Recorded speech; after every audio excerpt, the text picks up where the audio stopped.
Good morning, good afternoon, good evening, whatever place in the world you are. We're happy that you are in the third session of this webinar series, Global Perspectives in Critical Care Infection, Diagnostics, and Stewardship, that is from Isaac. Many thanks to Isaac and to John Stone for all the support. This webinar series is endorsed by the critical care, infection critical care study group of ESCMID and King's Critical Care. My name is Despina Kuledi. I'm ICU consultant in King's, and I focus on infectious diseases. And I would like to introduce my co-chair, Professor Hakan Erdem, from the Department of Infectious Diseases and Clinical Microbiology from Gülhanel School of Medicine, Ankara, Turkey. And he's the lead coordinator of IDRI. The floor is yours, Hakan. Thank you, Despina, for the introduction. First of all, I would like to invite Professor Stefan Hagel, and Stefan works in the Institute of Infectious Diseases and Infection Control in Jena University Hospital in Germany. The floor is yours, Stefan. Thank you very much, and also a welcome from Germany in the afternoon. I will start to share my slides, and I will talk about the rather interesting, I think very interesting topic.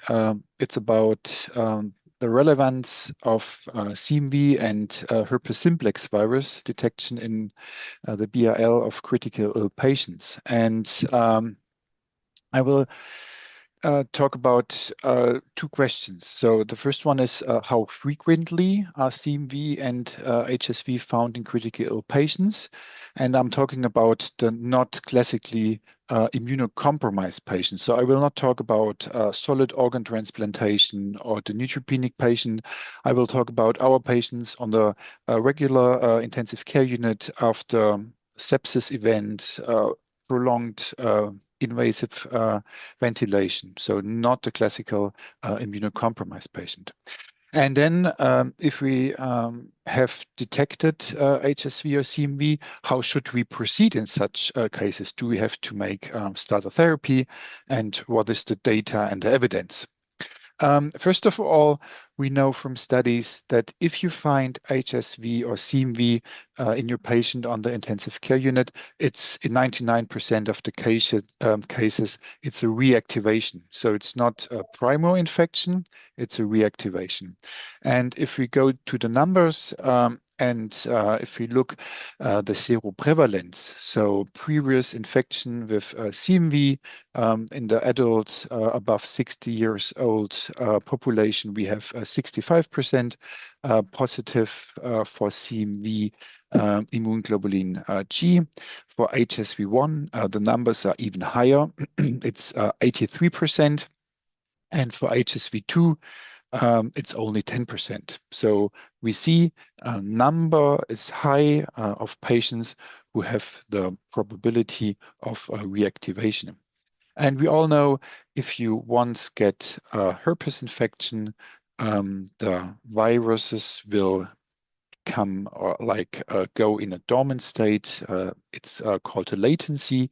And HSV, they persist in the sensory ganglia, and CMV in the lympho and hepatocytes. And if you are in a state of stress or fever on the intensive care unit, severely ill, for example, you will get a reactivation and then maybe dissemination to the lungs and also to the blood.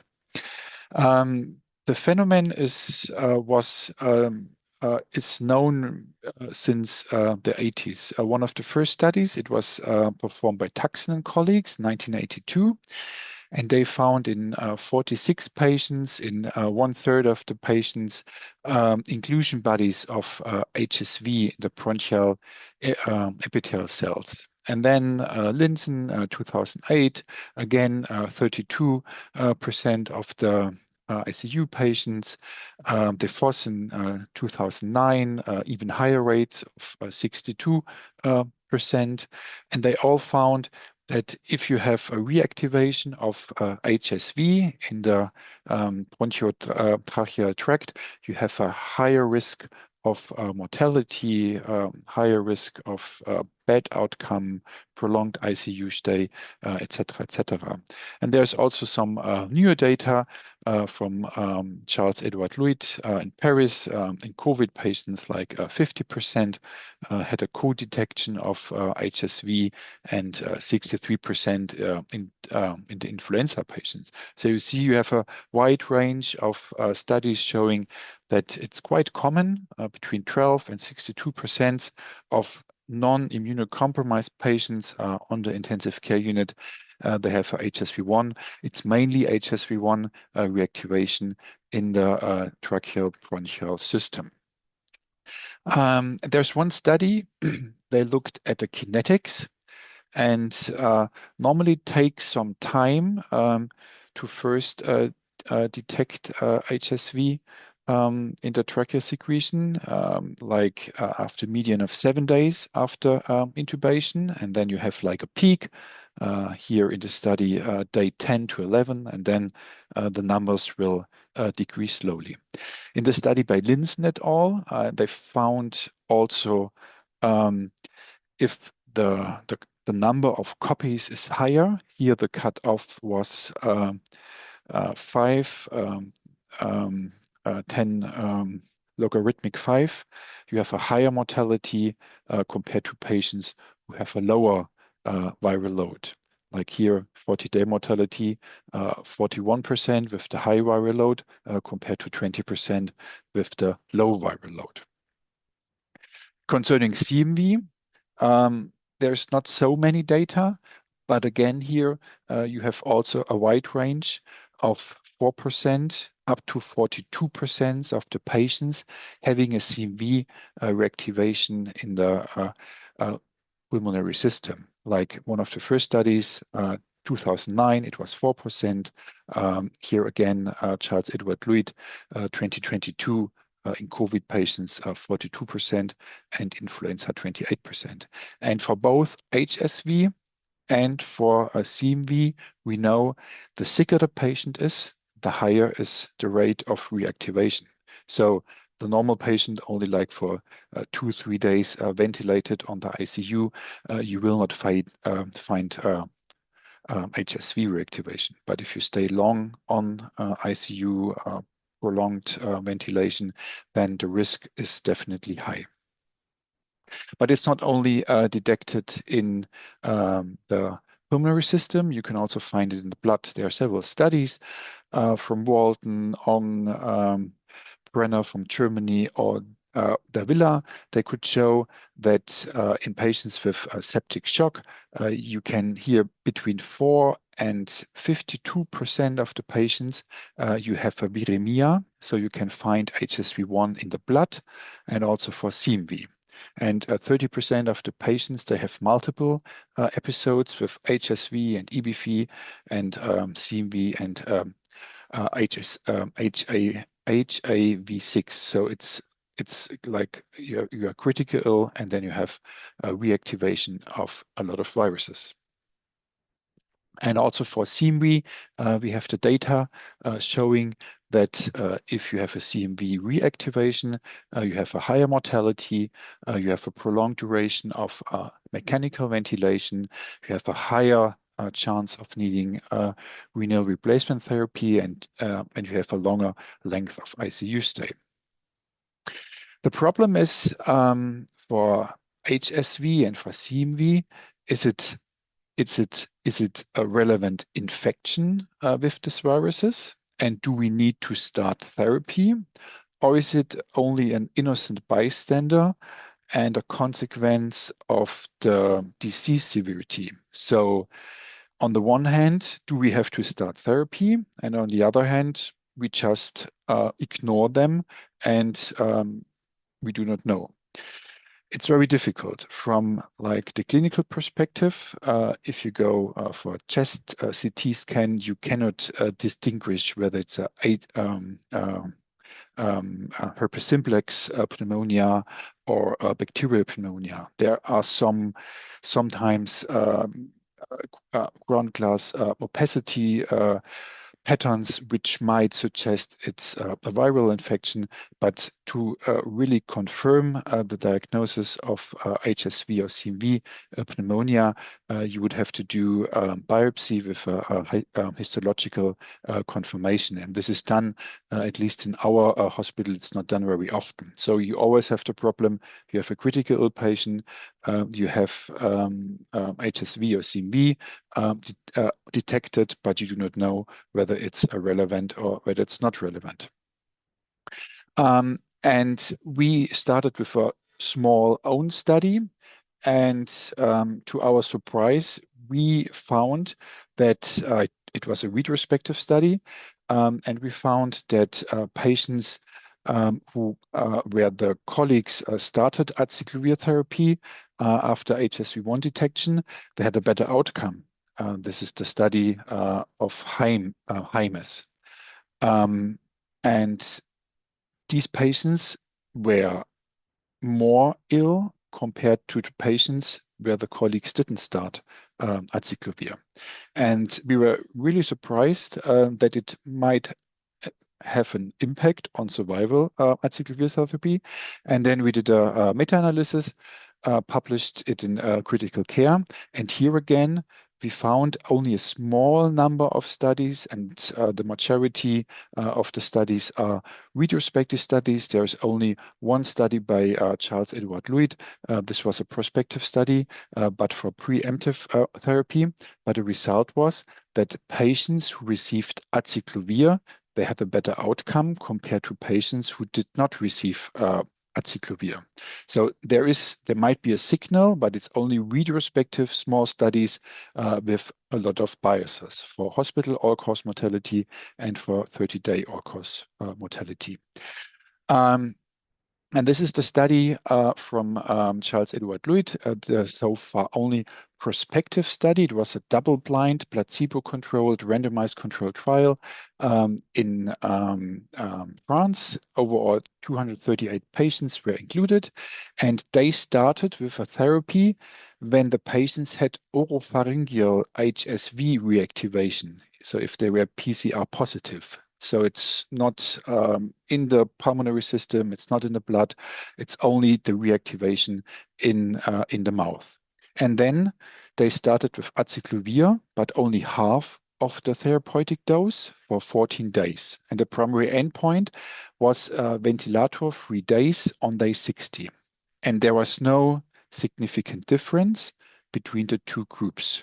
But I could show that in the patients treated with acyclovir, the risk of having HSV bronchopneumonitis, it was lower, 40%, compared to 72% patients who only received placebo. This was statistically significant.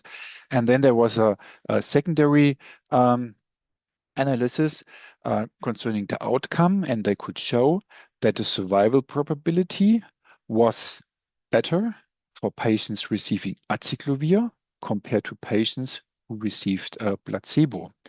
And this was statistically significant. And therefore, like Charles Edward Louis, at the moment, they're planning a second study, only focusing on patients, again, with HSV reactivation in the oropharyngeal secretion and with one organ dysfunction.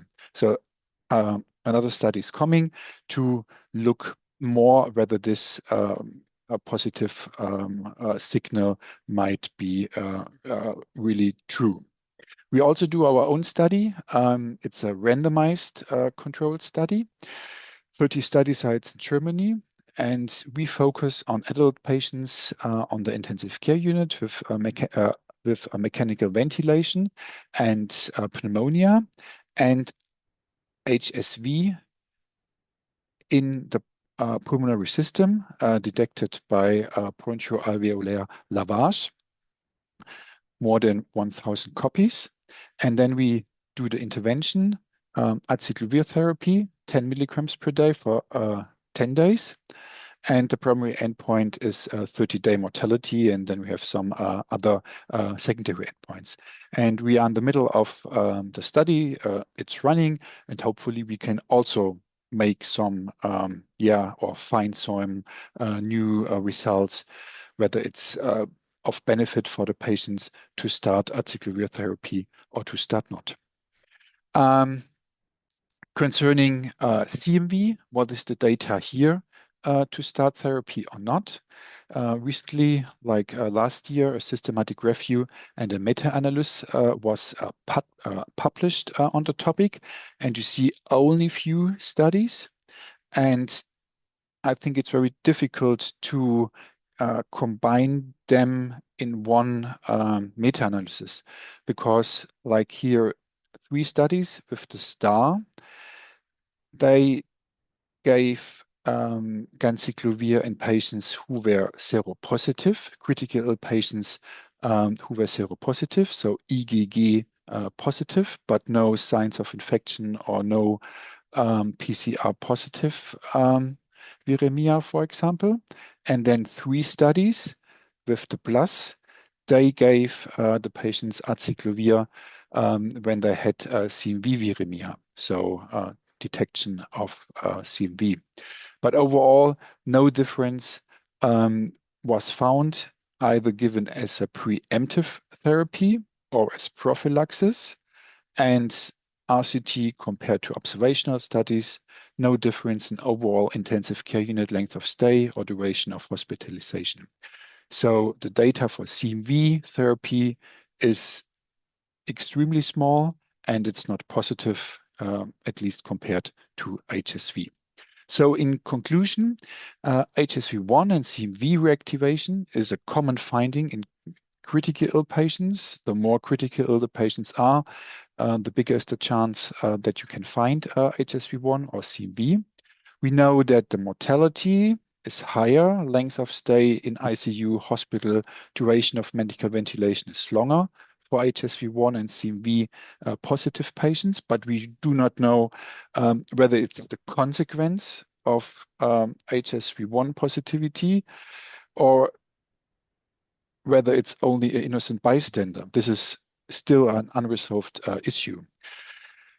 Started therapy in critical non-immunocompromised patients. For CMV, we rather would not do, because ganciclovir or valganciclovir or foscarnet are quite toxic. Therefore, might be the risk of harm higher than the risk of benefit. For HSV1, there are at least the retrospective studies and a study by Charles Edward Louis, who at least there was like a small sign of a possible benefit. And we do in our clinic, we start with acyclovir therapy when we see a high viral load in a patient who is critically ill with a pneumonia and he's not responding on the antibiotic therapy. But this is our way, and I'm quite sure other colleagues see different and do not start therapy at all, or maybe they treat every patient. I think there is a large heterogeneity. Thank you very much. Thank you very much, Stefan. And we move forward to Dr. Yash Javeri. Dr. Yash Javeri, welcome to this webinar. Yash is Director Critical Care and Emergency Medicine, Regency Super Specialty Hospital in Lucknow, India, and it's Dean of the Indian College of Emergency Medicine and Vice President of the Indian Society of Intensive Care Medicine. Also, convener of Indian Sepsis Forum and Secretary of the Society of Neurocritical Care. Your floor is yours, yes. Thank you. Thank you. Hello, everyone. Thank you, Despona and Isaac, for the kind invitation. The topic given to me is very interesting. The topic is sepsis in the ICU beyond the temperate zone. So here we will be discussing the diagnostic complexities of tropical illnesses causing sepsis in these regions. No conflict of interest. The learning objectives first will understand what is the magnitude of the problem, this tropical illness causing sepsis. What are the reasons for diagnostic complexity? The reasons could be clinical diagnosis, which is often difficult, and overlapping symptoms and signs. And there are multiple lab diagnostic challenges. We'll try to touch base upon those lab challenges also. And whenever we discuss about challenges, we should find solutions also. We'll try to touch upon those few solutions which we presently have. We always talk about an all-inclusive sepsis definition, but we all understand there are fallacies and we go by syndromic recognition of sepsis. There are clinical diagnoses, there are epidemiological definitions, but still the definition has its own deficiencies, which leads to underdiagnosis or overdiagnosis of sepsis. Many a times we have missed etiology, happens everywhere. So what we proposed some years back, we always should be diagnosing sepsis in completion. We talk about MAP sepsis, microbiological diagnosis, who is the enemy, anatomical diagnosis, site of infection, and the physiological damage, the blood pressure, the oxygenation, the lactates, and other consequences. So we need to discuss sepsis in completion. That is why we should follow this MAP sepsis model.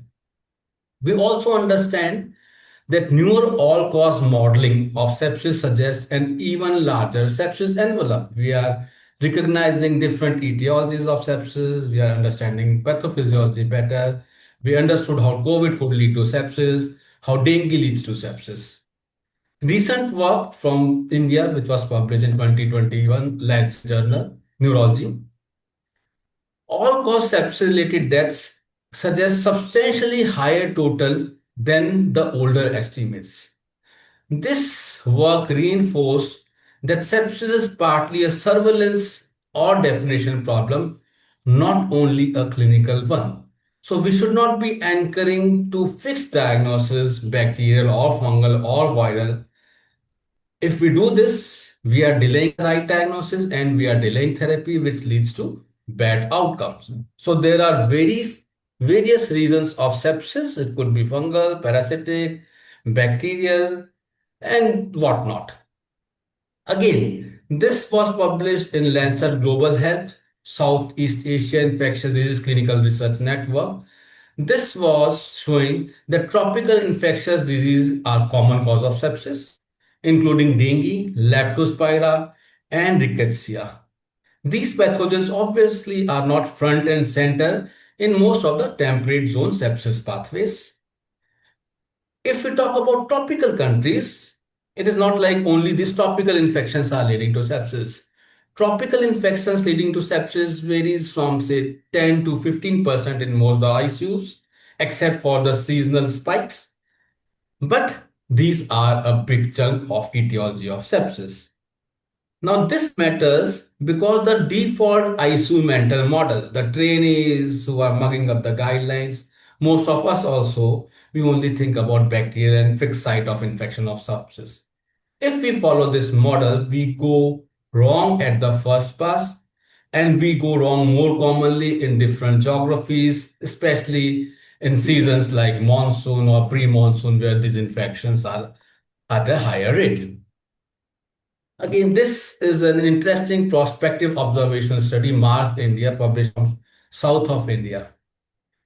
This was a key critique in low middle income countries epidemiology that we lack a robust primary data set. We understand the data is less from LMIC countries, despite more incidence of sepsis and massive contributions to death. This low representation for LMIC countries is not just an academic flaw. This also explains why guideline transfer from temperate ICUs to tropical ICUs, low middle income country, can misfit local reality. And probably this is one big reason why the sepsis mortality is not coming down. We have to think global, act local, and be vocal about what epidemiology we see. In this particular Mars India study, which was published in Clinical Infectious Disease 2025, very recent, the incidence of leptospirosis in ICU sepsis was 10.6%, scrub typhus 4.1%, dengue 3.7%, and KFD, again a viral etiology, we call it Casanova forest disease, 1.6%. So this is again not representative and varies from geography to geography, from region to region in any given country also. So we must understand when we have a patient with sepsis and we think about a tropical illness, what syndrome this patient fit into on clinical basis. It could be protozoa, malaria, rickettsia, spirochetes, leptospirosis, viral hemorrhagic fevers, KFD, various arbovirus like dengue, chikungunya, enteric fever, or miliodosis. So we have to keep everything in mind. We understand sepsis epidemiology is not geographically neutral. Pathogens, timelines, and outcomes vary outside temperate zone. And one size fits all frameworks are very risky and we should not be applying it. There are secondary and co-infections, and there are tropical infections happening in patients with bacterial sepsis also. Difficulty arises in clinical diagnosis. You have so many clinical pathways to work upon, and lab diagnosis. You have to do workup for so many microbiological agents. So sepsis paradigms should be largely derived from temperate zone data, but we have to modify according to the local epidemiology. That is why we follow this syndromic approach to tropical sepsis.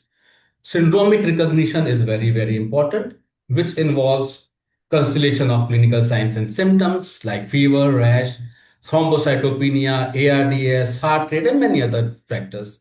And then target empirical therapy and do rapid diagnostic tests for a specific pathogen. The scale of these infections we touched upon. This is again an interesting paper published in 2017 from India, Indian Journal of Critical Care Medicine. 2.5% to 7.2% had tropical agent as cause of sepsis. The next paper published again in 2017, they found dengue 23.23%, scrub typhus 18.2%, malaria 8%, and leptospirosis 1.5%. The numbers are mind-boggling, but the numbers vary from region to region, from season to season. And this number are more true for community-acquired sepsis. There are many diagnostic challenges. There are syndromic overlaps. There are sepsis mimics, malaria, dengue. They almost behave pathophysiologically like sepsis, bacterial sepsis. The presentations could be atypical, a febrile patient, cytopenias in dengue, capillary leak without shock in dengue, delayed organ failure in scrub typhus. Biomarkers have limited role and they behave aberrantly in these infections. If we see various pre-CT levels, dengue it could be normal or low normal. Severe dengue plus sepsis, the PCT level can rise tremendously. Severe malaria, again PCT level can rise. Leptospirosis, it rises tremendously. Scrub typhus, again PCT levels are high. Typhoid levels can rise, but for viral tropical infections, PCT level could be normal. So there are limitations with biomarkers for CRP, for PCT, and the limitation are more with tropical illness, and most of the time procalcitonin guided therapy fails us for tropical sepsis. So what is the practical take? We can use biomarkers to support but not replace. We should be going by syndromic phenotypes plus the disease trajectory, and the final confirmatory microbiological test is must. Microbiological delays again are a challenge. Cultures or bacterial tests obviously are going to yield nothing. Prior antibiotics can modify your microbiological results, and often there is limited molecular access in these LMIC countries. We have to have a contextual basis for diagnosis also. We cannot be doing topical workup or detailed topical workup for every patient because there is a cost which is involved. So based on the syndromic recognition, we must be testing for that particular patient. This often becomes wider and time consuming workup, and there is a big cost which is involved. We must understand sepsis phenotype does not translate always into bacterial sepsis. If we anchor on bacterial sepsis alone, we are missing early antiparasitic, early doxycycline, or misreading various pathophysiological markers as DIC or sepsis. Delay in diagnosis is delay in treating. That is why tropical infections, especially the critical one, often has very high mortality. This understanding also gives us a window of opportunity. If we follow the fluid resuscitation and other resuscitation pathways for sepsis for tropical infections also, probably the mortality from tropical infections leading to sepsis can also come down drastically. There's a lot of clinical overlap. There are dictums which we have been taught from MBBS days. Any fever is malaria until proven otherwise. And we often are reinforced to sing in the same direction every now and then. Severe malaria fulfills the definition of sepsis. Malaria with true bacterial sepsis co-infection is not rare, especially gram-negative bacteria and salmonella co-infection is common with malaria. Severe dengue fulfills criteria for viral sepsis. Leptospirosis is again a classic cause of bacterial sepsis with multi-organ dysfunction. Especially tropical monsoon-related outbreaks for leptospirosis are common. Tuberculosis is again a great mimicker of almost every disease. Enteric fever can cause sepsis and septic shock, though this is often under-recognized. There are timing traps because there is biphasic illness and delayed organ failure with tropical illness. Most of these tropical infections have phase-dependent severity, and we might miss the early warning signs. Initially, for first 24 to 48 hours, patient could be apparently stable. So we must be revisiting the diagnosis and doing a tropical workup if your septic patient is not improving. Classic signs could be absence. We have to look for co-infections, seasonal peaks, and trends. Often we work on this probabilistic approach of diagnosis. We look at the local epidemiology, syndromic patterns, exposure, seasonality, travel. And this is not a single test. We have to follow binary approach. If we are confused with the etiology, with the clinical presentation, we must do a tropical workup. Culture negative sepsis, again, we must open our eyes to tropical infections. Any culture negative sepsis with thrombocytopenia should prompt evaluation for dengue, scrub typhus, leptospirosis, and malaria. Targeted diagnostics must be done beyond the obvious when the clinical picture of bacterial sepsis looks uncertain. The predicament which we often face is undertreatment versus overworkup. Higher AMR rate, we are bound to give broad empirical coverage, but we understand these broad antibiotics are not covering most of these tropical illnesses. And the cost of diagnostics goes sky high once we start doing a tropical workup. This is our position statement which we published in Indian Journal of Critical Care Medicine in 2024. The claim points empirical antiparasitic agents should be administered. And this was a Delphi survey with 100% agreement. Clinical guidance should address different etiologies of sepsis in adults related to resource-limited setting. The agreement was 98%. Following this, in 2025, this paper was published. We were part of this. Management of adult sepsis in resource-limited settings, again a Delphi method. In areas of high risk for parasitic infection, empirical antiparasitic agent should be administered without delay to patient when suspected sepsis of parasitic origin. This was 90% agreement. So we must follow a tropical sepsis diagnostic bundle. We must follow diagnostic stewardship, define the phenotype in first hour, understand the phenotype, epidemiology, and the disease trajectory. We must process parallelly bacterial or the conventional sepsis workup and the tropical workup rather than doing it in sequence because we are losing time. So we run two tracks in parallel, bacterial and tropical, reassess, and molecular, multiplex, point of care, and rapid diagnostics come to our rescue. This particular test is being designed by ICMR, Indian Council for Medical Research. This will be a single diagnostic test for a variety of tropical infections, acute febrile illness, acute respiratory illnesses, acute encephalitis syndrome, acute diarrheal illness. And this will be a kit-based point of care testing. There is a role of AI in sepsis beyond temperate zone, pattern recognition beyond protocols, trajectory-based decision supports.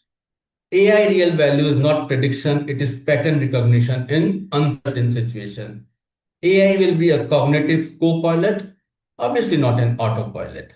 The practice points from my talk are: sepsis in the tropics is fundamentally different. We must think tropical infections early.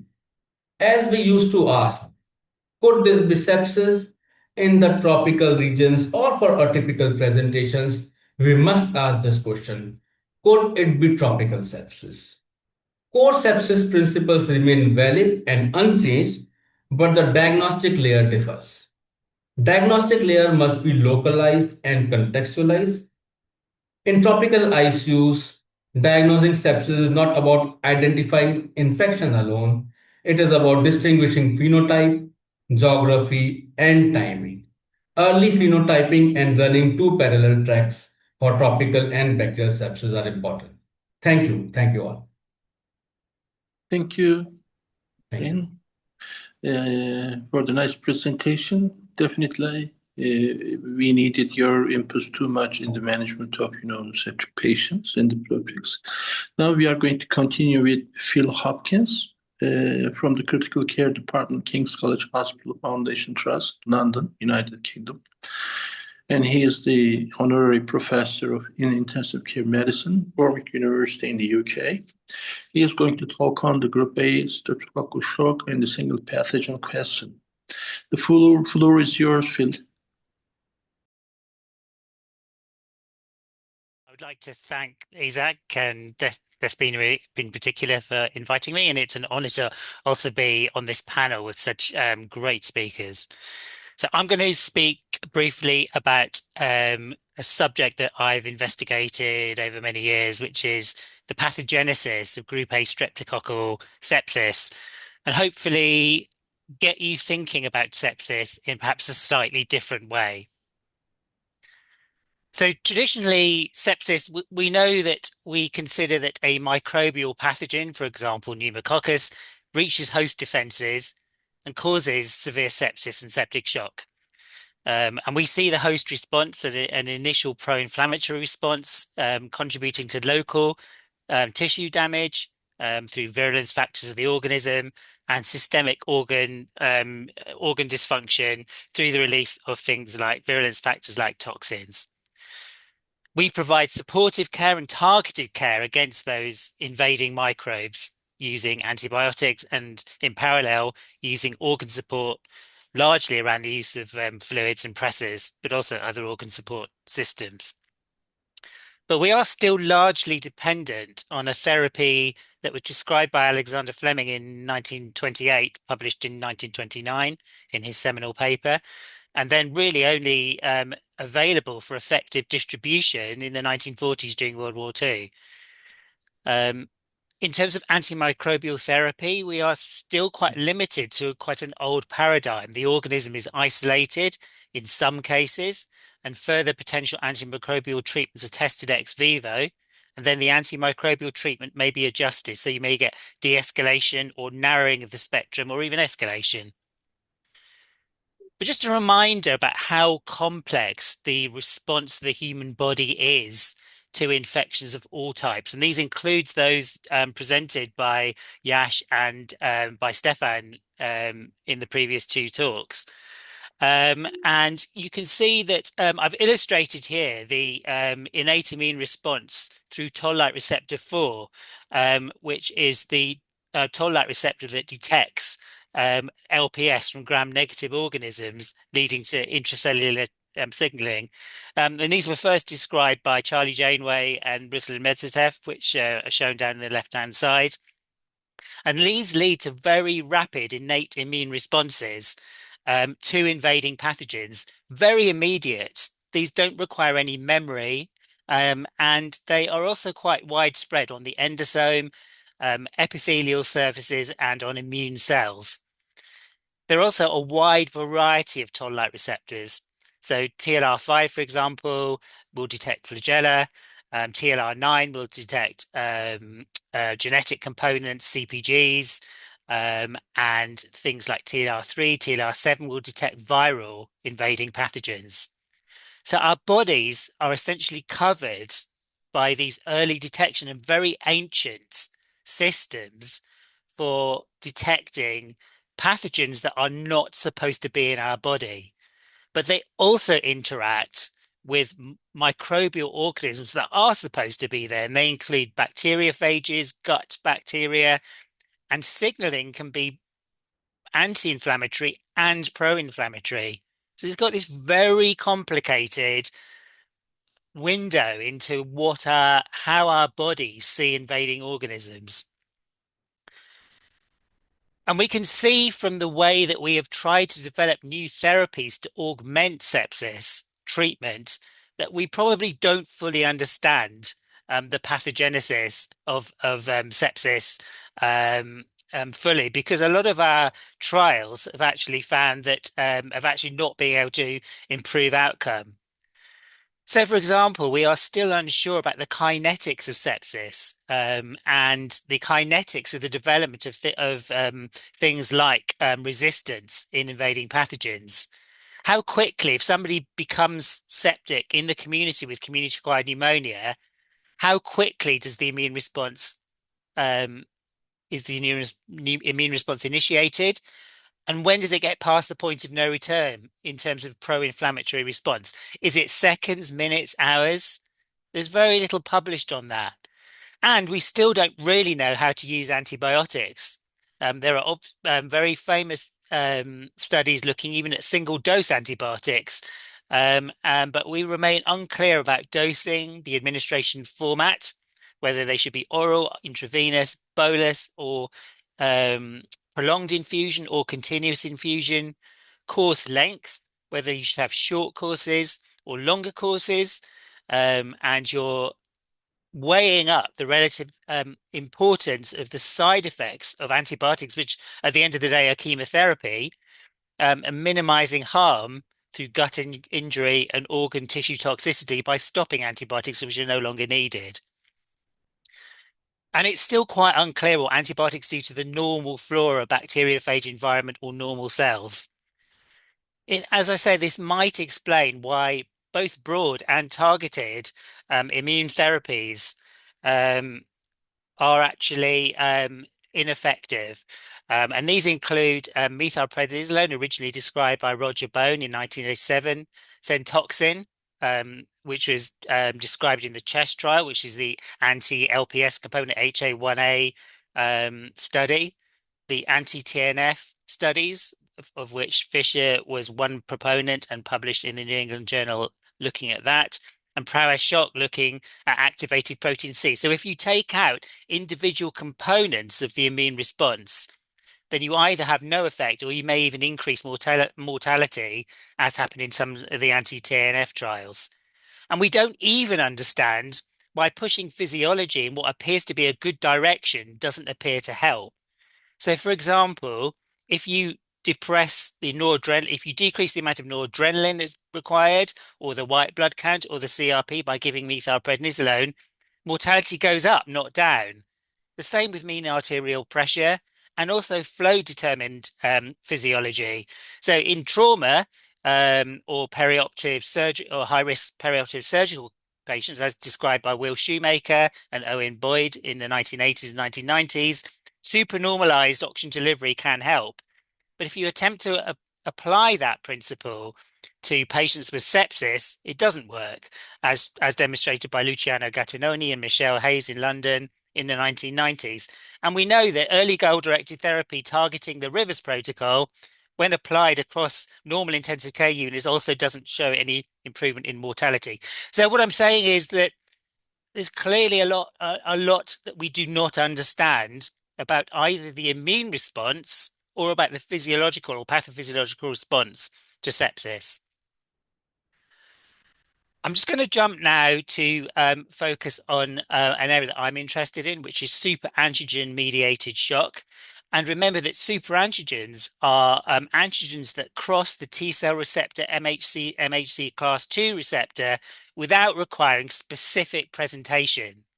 And they can lead to systemic shock alongside the local tissue destruction that these organisms can produce, and they can be lethal in the picomolar range. What I've done is investigated in human models how superantigens can become even more pro-inflammatory alongside the challenge to that toll receptor system through exposure to lipopolysaccharide. And looking in human systems, which are very different to animal models, mouse, rat models, for example, if you challenge ex vivo human cellular systems with both the toxins from the gram-positive organisms and the gram-negative organisms, you can greatly augment the pro-inflammatory response. And you can see that here as represented in this graph, looking at, for example, TNF-alpha output in cells that are exposed to SEB from Staph aureus and lipopolysaccharide. This pro-inflammatory synergy you also see with many other cytokines and many other chemokines. For example, IL-8 does the same thing, IL-6, IL-1, etc. So you can see that there is a synergy triggering a pro-inflammatory response coming from more than one organism, or a double hit, or a multi-hit insult to critically ill patients who have severe sepsis. And you can see actual clinical correlates to this. So, for example, when you look at patients with group A streptococcal sepsis, you can see that they have an enhanced presentation and activation of the TLR4 receptor. So an organism that you would think would trigger TLR2, a gram-positive response, actually overlaps and upregulates the response to other potential pathogens or other potential microbial products. And this synergy, when a severely septic patient is exposed to more than one of these microbial products or PAMPs, is potentially one of the explanations as to why patients become so shocked and so severely injured in sepsis and septic shock.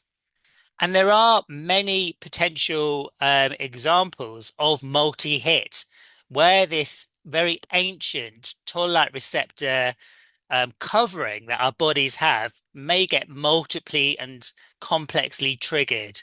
And I've just listed a few examples here. So in anybody with an injured gut, for example, peritonitis, you're obviously exposed to both yeast and gram-negative organisms and anaerobes as well as aerobic organisms. And that's also true in colitis or true in C. diff infection. You can get translocation of whole organisms or lipopolysaccharide, and conjunctive translocation of peptidoglycan and lipopolysaccharide from a mixture of gram-positive and gram-negative organisms as well as yeast. You can have different strains of the same species. So people with cystic fibrosis typically will be colonized or infected indeed by more than one strain of Pseudomonas aeruginosa. You can have interaction between different respiratory pathogens, including colonizers like Staph aureus and yeast, and sequential concurrent hits from respiratory pathogens, Klebsiella, Pseudomonas, Dermatophomonas, Aspergillus even, and as we heard from Stefan, reactivated CMV or concurrent potential infection with HSV or CMV can hit multiple toll receptors at the same time and produce this synergistic pro-inflammatory response. SARS-CoV-2 in COVID infection is a similar scenario, and the sequential hits that we all see in intensive care from influenza followed by staphylococcal sepsis is another example. Polymicrobial necrotizing fasciitis, biofilm or catheter-related sepsis of multiple organisms, the diabetic foot burns, and as we've just heard from Yash, tropical co-infections, so malaria, bacteria, leptospirosis, and dengue in conjunction with other bacterial conditions. So you just have to imagine that your innate immune response is seeing both your altered gut flora as well as multiple other potential insults, all concurrent or at least sequentially. So I think in terms of new approaches or attempting to treat sepsis, we need to understand these multiple hits. So understanding colonization and virulent organisms being exposed, having hosts exposed to those organisms all at the same time. What does that actually do? And the only way of really knowing this is to track whole genome and proteomes in real time, as the genomic trial does in the UK. And understanding there are whole system phenotypes that allow useful personalized strategies, as appears to be true for pro-inflammatory and anti-inflammatory ARDS. And we need to develop therapies that are effective in this much more complex insult that patients are getting. It is not as simple as one organism and one pro-inflammatory hit. And we're beginning to think about immune therapies that have more global benefits to the host. Interferon gamma upregulation of T cell responses, JAK1/2 inhibitors, checkpoint inhibitors, that all augment the host immune response to these complex insults. We need to understand and minimize the harm from treatments, understanding the biological effects of antibiotics, for example, in the gut, which can exacerbate this multi-hit insult, and understand host biology better, especially the immune response to multiple pathogens, and how the immune system may recover over time. What happens to Toll receptor profiles over time? Are they upregulated, downregulated? What happens when a patient who's had severe sepsis on intensive care is discharged to a ward? They are more vulnerable. We know that, and understanding why that is the case is important. And finally, just a few trials from the UK, or at least that are based in the UK, that are attempting to address this complexity. So the septic trial from Tony Gordon at Imperial is looking at utilizing GM-CSF to augment T-cell mediated immunity alongside early diagnostics using PCR and PCT to look at what organisms are actually present at time zero, and supportive care interventions such as de-escalation of fluids, reconstituting new cellular environments that can handle these complex insults, as occurred in the Realist trial from Danny McCauley's group, and we've done that in COVID and non-COVID patients. So in trying to restore the host's immune cellular responses. The Virus trial from Manu Shankar, which is trying to augment whole host responses with the pneumococcal vaccine. I've already mentioned Kenny Bale's study on genomic, trying to look at what happens to the genome and the proteome of infected individuals, both at time zero and over time, and developing even new therapies. And baricitinib in COVID was an example of that. And then better use of antibiotics in this complex environment that Tom Hellier's group in Newcastle are doing with the shorter trial, testing the effectiveness of shorter duration antibiotic treatments. So in summary, I've used group A toxic shock and the synergistic pro-inflammatory response you get between the interaction between superantigens and lipopolysaccharide as an example of a pathogenesis that shows how complex multi-hit challenge can be. Sepsis is a complex syndrome where pathogenesis, host response, and treatments don't involve single organisms and single treatments. And the old paradigm of single insults needing single treatment is going to need ongoing review and refinement, as my fellow speakers have sort of hinted at with their talks. And new approaches are going to be needed to understand the whole host response over time, including longitudinal genome, proteome, metabolome, and microbiome responses, using presumably machine learning and artificial intelligence to allow us to interpret them. And we need to understand the effect of multiple insults and the potential adverse effects of therapies such as antibiotics or immunomodulation in this context. So thank you very much for listening. Dear Phil, thank you for the very, very interesting talk. I would like to proceed to our next speaker and last speaker in this webinar series, Professor Emine Alp, Director of the Department on Infectious Diseases, Faculty of Medicine, Beyazit University, Turkey.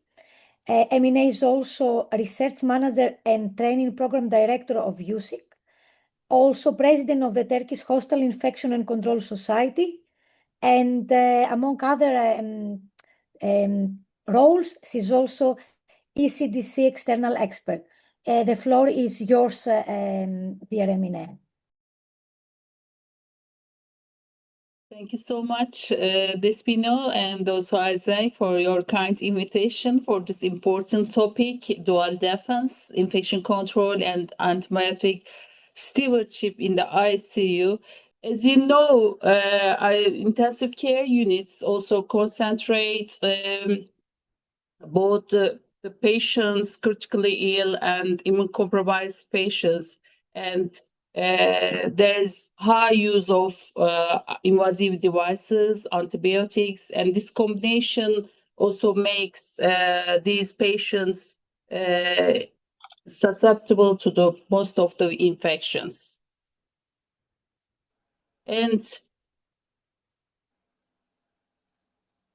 many ICU infections are preventable, and each infection increases antibiotic exposure, which further drives resistance and complications such as Clostridium difficile infections. And early antibiotics save lives in sepsis, but unnecessary continuation and lack of de-escalation and prolonged durations cause harm. So we need stewardship, and the stewardship aims to optimize antibiotic use, not delay therapy, not delay antibiotic use, or not restrict the antibiotic use. It's only restrict the unnecessary use of antibiotics. And AMR is a global public health challenge and causes over 1.2 million deaths per year and 10 million projected in 2050. And these are not only the numbers, they represent real preventable deaths, and resistance undermines cancer care, surgery, and transplantation, and the pillars of modern medicine. And without effective antibiotics, healthcare itself becomes unsafe. So we need to protect these antibiotics.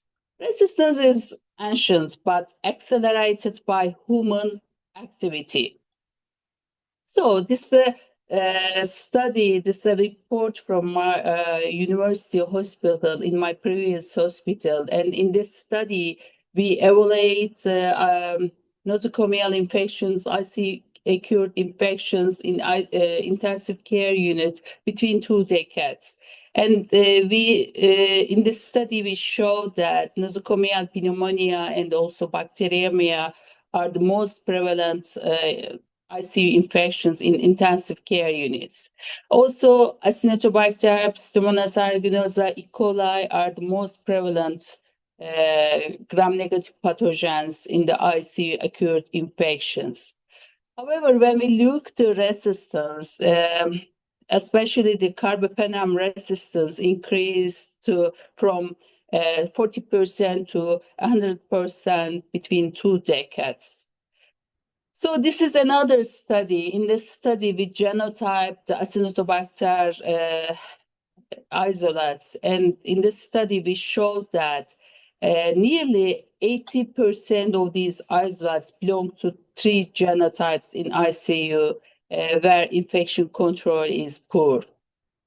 Also, this is another study, and in this study, again, we looked at colonization and infection rates of intubated patients, and we showed that approximately half of the patients colonized at the end of the first week, the intubated patients, and nearly 80% of these colonized patients developed infection during their stay.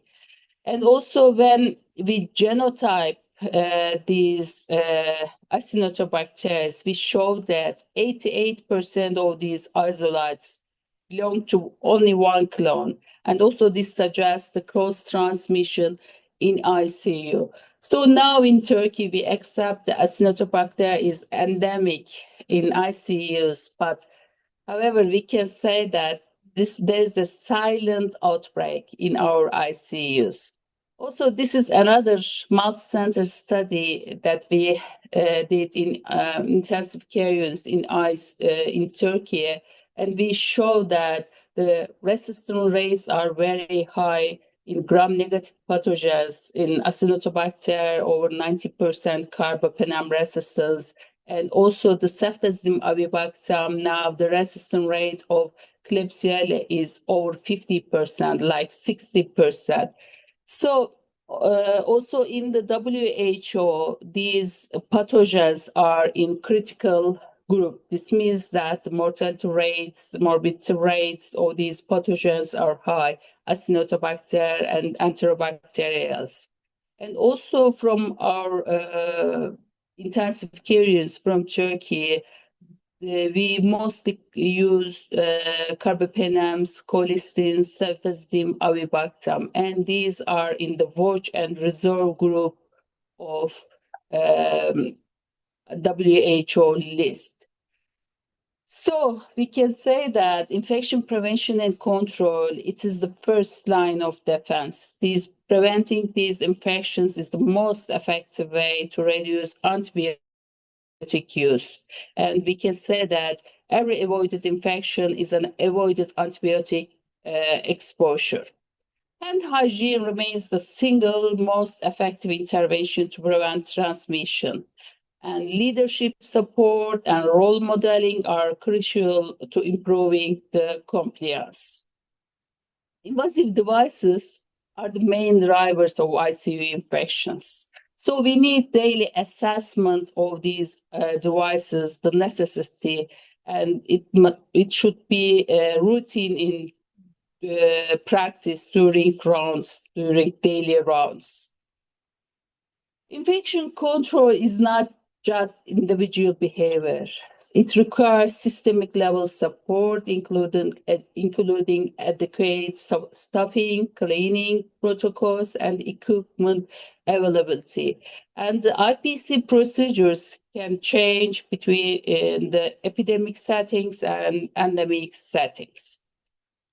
So the second line of defense is antimicrobial stewardship. It means the use of coordinated interventions to improve and track the appropriate use of antibiotics while providing the best antibiotic prescription. It is not minimizing antibiotics or restricting the antibiotic. It is antibiotics. It is minimizing the unnecessary use of antibiotics. Why AMS? Why we need AMS? Because AMS optimizes therapy, enhances outcomes, slows resistance, and reduces costs. It aligns patient safety with public health goals.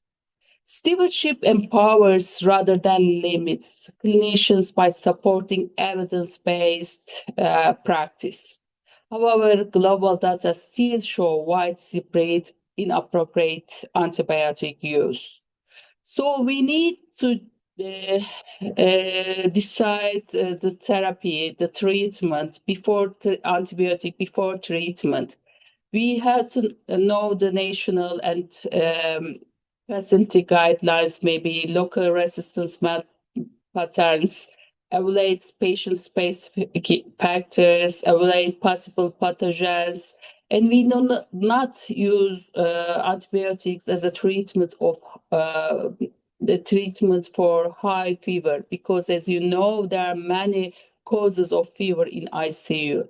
And during treatment, the pharmacokinetic and pharmacodynamic properties are very important. And the source control. Source control should be done in ICU, because if you do not have source control, you cannot have success in antibiotic therapy. You have to daily assess the clinical symptoms, cultural results of infection, and you have to discontinue antibiotics at the appropriate time and the escalation. After treatment, you can use the early warning systems, and you have a good cooperation and communication with your colleagues.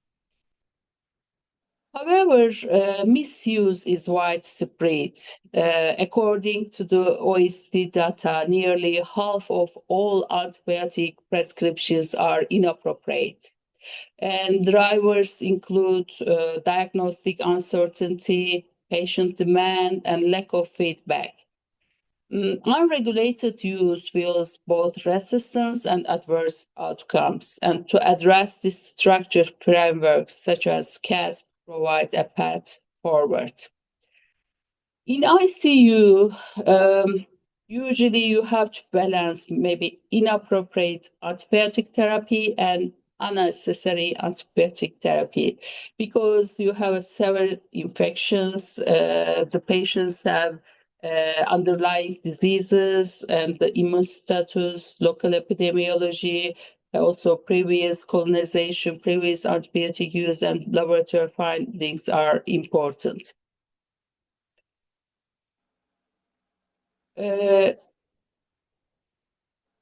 What are the challenges?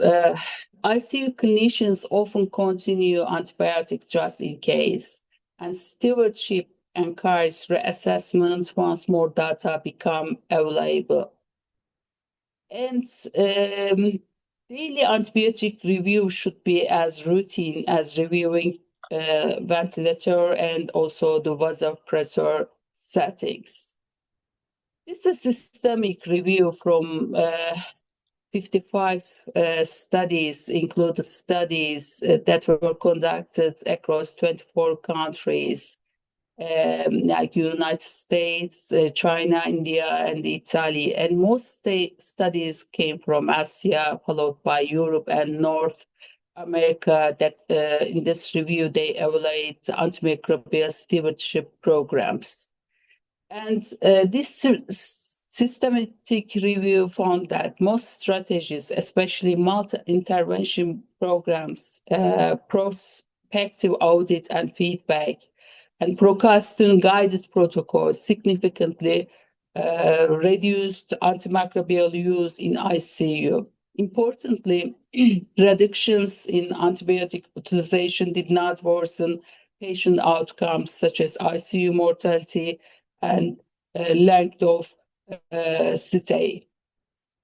So the escalation is another part of the antimicrobial stewardship. What is the escalation? The escalation is switching to a narrow spectrum antibiotic and avoiding unnecessary prolonged treatment in order not to cause harm.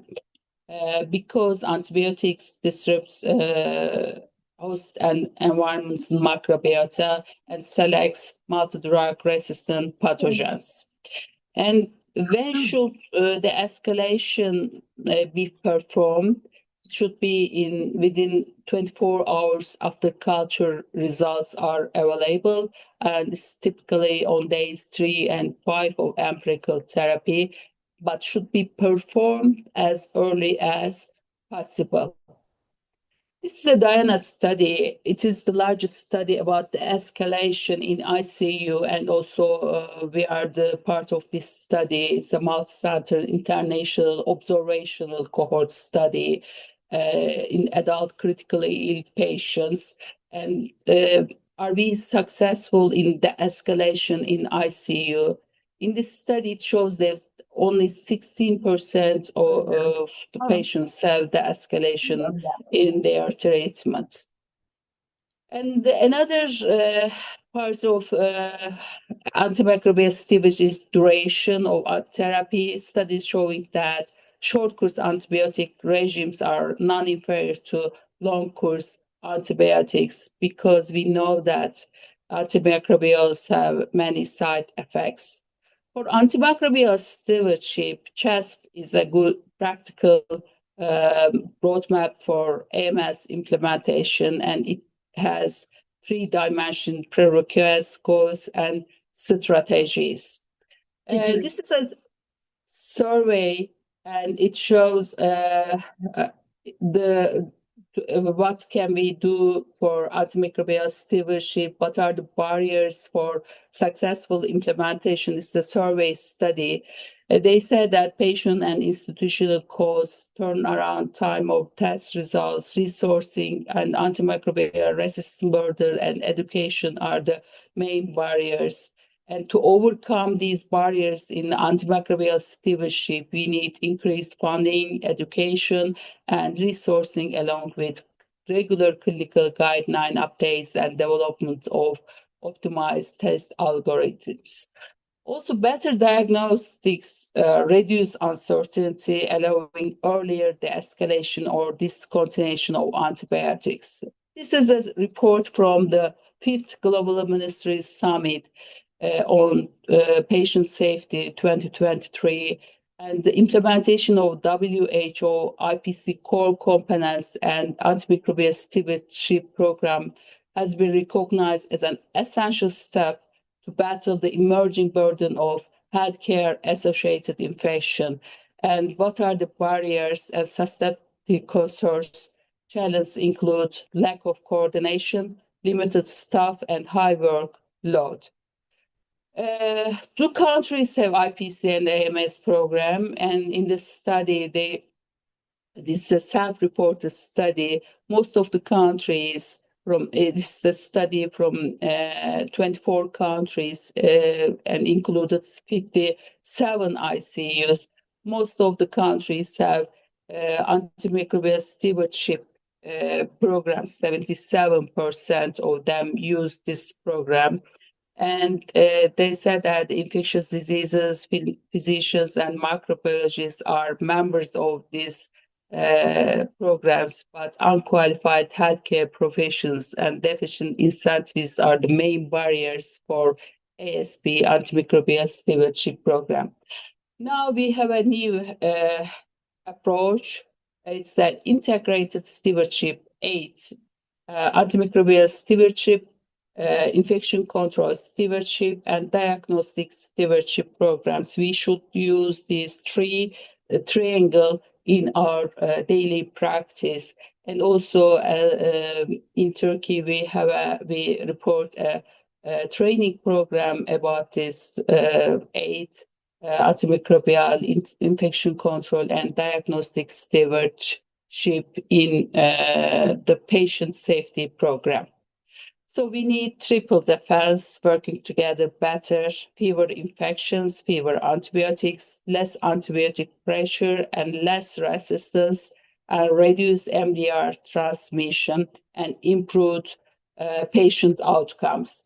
Neither strategy works well alone. So infection control reduces the need for antibiotics, while stewardship preserves their effectiveness. And we can say that if it is not safe, it is not care, and the clean care is safer care. So the best antibiotic is the one we never need to prescribe. Thank you so much for your attention. Thank you, Emine, for the nice presentation. There are a couple of questions, as I see in the list, that the speakers would like to respond individually. One of them is for Despina. One of them is for Yash Javeri, asking, how is the Indian Sepsis Group tackling the diagnostic inequity and low funding in microbiology laboratories in many parts in India? I think Yash would like to respond to questions in person. Yeah, thank you for the question. Indian Sepsis Group and allied organizations like Indian Sepsis Forum, Indian Society of Critical Care Medicine, we try to sensitize, we try to educate with as many resources as we have. We try to do clinical research for diagnostics with various organizations. We try to propagate the right diagnostic stewardship framework. Obviously, making it available at every nook and corner of the country is a big task involving big money, for which we do not have resources. Our part is education and propagating the cause, and we do it. Thank you, sir. Thank you. There is a question about CMV. I guess CMV is, it is replied, but maybe Stefan would like to, that gave the talk. They ask, they are from Zanzibar, the Zanzibar Health Research Institute, and they're asking about CMV, how avidity index, what is the, if there is any application for the avidity index for CMV. I'm not sure whether there's any data showing that. For me, if I'm correct, the avidity index, it's like whether it's an acute infection or more an active infection. So, but I do not know any data whether this is relevant in this setting or whether it was in any study done. So I only know studies with the PCR testing, but PCR is expensive, I know, but other I do not know. I think, the avidity testing is more likely to be related to newly occurred infections rather than the exacerbating viruses. Yeah. And one more question, this is not, I think, replied. The question is to Dr. Phil Hopkins. And the question asks, they had a case study, 30-year-old, 6 days postpartum, a patient admitted with the multi-organ failure with Streptococcus pyogenes detected by multiplex PCR from the blood cultures. And he or she asks, what would you say is the main pathogenesis factor for this fast progression of infection in postpartum infection? Phil, are you there? Yeah, I mean, I've gave a quick answer in the chat. I mean, you get two very profound events. You get the initial release of super antigens from the strep pyogenes, and 70 to 80% of staphylococcal species can produce super antigens as well. And they themselves are quite lethal, even down to the picomolar range. But the human immune response is quite good at even at that kind of level of lethality, is quite good at soaking those toxins up. And that's obviously the basis of treatments like IVIG, and also some antibiotics have an antitoxin effect, for example, clindamycin. Yeah. But the work that I and others have done have shown this kind of pro-inflammatory synergy that you then get a second hit from LPS, endotoxin release from the gut. So I suspect it's a mixture of those two effects, the profound effect of superantigens and then double innate immune response hit from other PAMPs that are released from other microbial species. Thank you, Phil. There is another question that mention the name of Dr. Hopkins. There is a reply kindly from Yash, but we would like to listen maybe from Dr. Hopkins as well about the use of bactericidal versus bacteriostatic antibiotics. They say the use of bactericidal antibiotics can sometimes raise concern about rapid bacterial lysis, may lead to the release of endotoxin or other bacterial components which could transiently exacerbate the inflammatory response and contribute to sepsis progression. From your experience, which one do you think would be beneficial? Yeah, I mean, there's quite an old story about if you're close to the MIC of the organism and you sort of half kill it, that you actually get an adverse release of LPS or peptidoglycan from gram-positives, and a more prolonged pro-inflammatory insult, rather than having your antibiotic treatment at 3 times the MIC and providing a cleaner kill. But yes, this is an area that's just not understood. For example, TLR9 is activated by, DNA and prokaryotic DNA, and there's some additional activation by even viruses in the course of somebody's illness. And I think the effect of killing particularly large numbers of bacteria isn't really properly understood. What does that do to the pro-inflammatory response, and how should it guide the use of antibiotics? So other than the generally good principles of good antibiotic use, using the correct dose and not underdosing, I don't think we know more than that. Phil, do you think?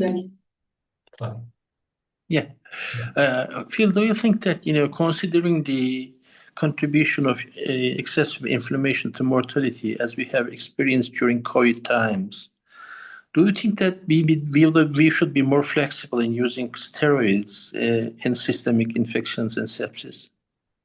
Well, we do like to return to steroids very often. They they they have a role, but you have to remember back to Roger Bone's original paper from 1987, where he randomized patients with severe sepsis to methylprednisolone or no methylprednisolone, and they showed this result that we all know: you reduce the white blood count, the CRP, the noradrenaline comes down, but the patients die. So it's not straightforward, this, and I think we're still trying to understand when, what dose to give steroids in sepsis. But we all know now that there's increasing evidence for some level of steroid use in pneumonia, for example. So I think this is an evolving field, and I have no other than knowing what the current guidance says. I don't think I can add anything to that. But I think we just don't understand either the septic insult or the ongoing septic insult that people who are this sick get. And we don't understand the potential harmful effects of some of our treatments. Thank you. Thank you, Phil. And may I ask Stefan, they were saying that it was mentioned about going above MIC, going how much above MIC, and I know you have a strong expertise on that. Would you like to comment on that? Because I understand the lysis and this may exaggerate inflammation, but at the same time, we want to eliminate the bacterial burden. Can you comment a bit about and depending, of course, if it's time depending, concentration depending, but let's say if we have beta lactams and there is a lot of discussion, 1 time above MIC, 4 times to 8 times above MIC, do you have any Yeah. suggestion on the doses? Difficult, very difficult question. I know there's like data from in vitro data, and there's like one model with Pseudomonas in ceftazidime, and then you see the maximum killing rate was 4 times MIC. So this is like one study I know. But then you have the time above MIC. Is it like 60%, 80%, 100%? And then if you go to patient data, there's no data. I think Jason Roberts in the first DALI study, he showed that if like 100% above 1 times MIC, I think these patients had a better outcome. The French colleagues, they recommend 100% of time 4 to 8 times above MIC. EasyChem and ESCMID, they say 100% above 1 times MIC. And then I think we have to consider in which compartment. If you have a urinary tract infection, I think this is easy. Also bloodstream infection, but if you have deep-seated infection, central nervous site, then you have, or if you go to the pulmonary infection and you only have like maybe a 50% penetration of piptazo into the lungs, then you have to consider this. I think it's the more you think about where to go, the more it gets complicated. So difficult. We aim, for example, like 4 times MIC. I think this is a good target. And we do continuous infusion, and then you have 100% of time 4 times MIC. So, but this also depends, like if you have a high MIC for piptazo, and you would extremely have to increase the dose, maybe we rather would change to another dose, to a carbapenem or to ceftazidime. There are so many unresolved issues on this topic, TDM and optimal dosing. It's not easy, but maybe the colleagues can also comment about their experience. We have, in order to reply to the question, if you can move, because we have just 2 more minutes and we have 2 questions. One Yeah, is, sure. you would like to tell? No, please. One question is, could you shed light on scenarios where lab workup doesn't match clinical picture for any of the faculty? What is the question? If the clinical scenario, the clinical picture does not match the lab results? Yeah. Tricky question.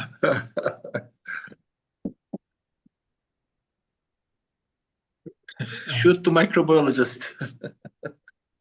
Yeah. So there are many such situations. There is a mismatch between the clinical diagnosis and the lab workup. Whenever we see such a situation, we rethink about our diagnosis, we confirm our lab, and we talk to each other. And we go for the confirmatory tests, which are more specific.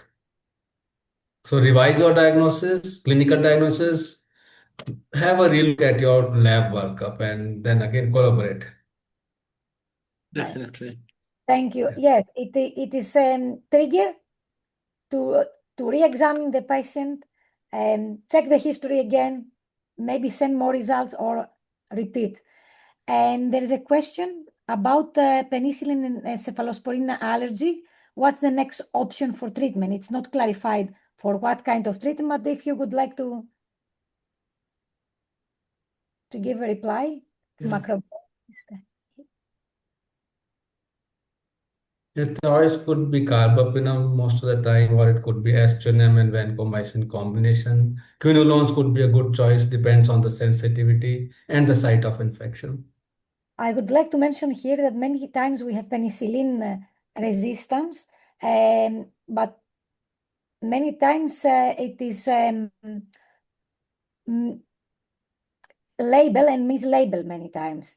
And my suggestion as well on that is because the cross resistance is not based on the ring but on the side chains, to check for example for beta lactams, to check the cross resistance based on that. And as you said, Astreonam, that is just the ring, it's a very good option. And is there any question from the faculty to the faculty before we finish? No, Oh, fine. no, thanks. I would like to thank you all, my co-chair, Professor Dem, and all the faculty, and for Yash that you gave us the other perspective, to remind to all the colleagues that we work in, let's say, non-tropical countries, that with travel, the globalization, we might have such patient in our ICU. Thank you. Thank you. Thank you. Before closing, could I ask how many participants were in the audience? It depended, but it was more than 200. 200. Okay. Thank you for joining us.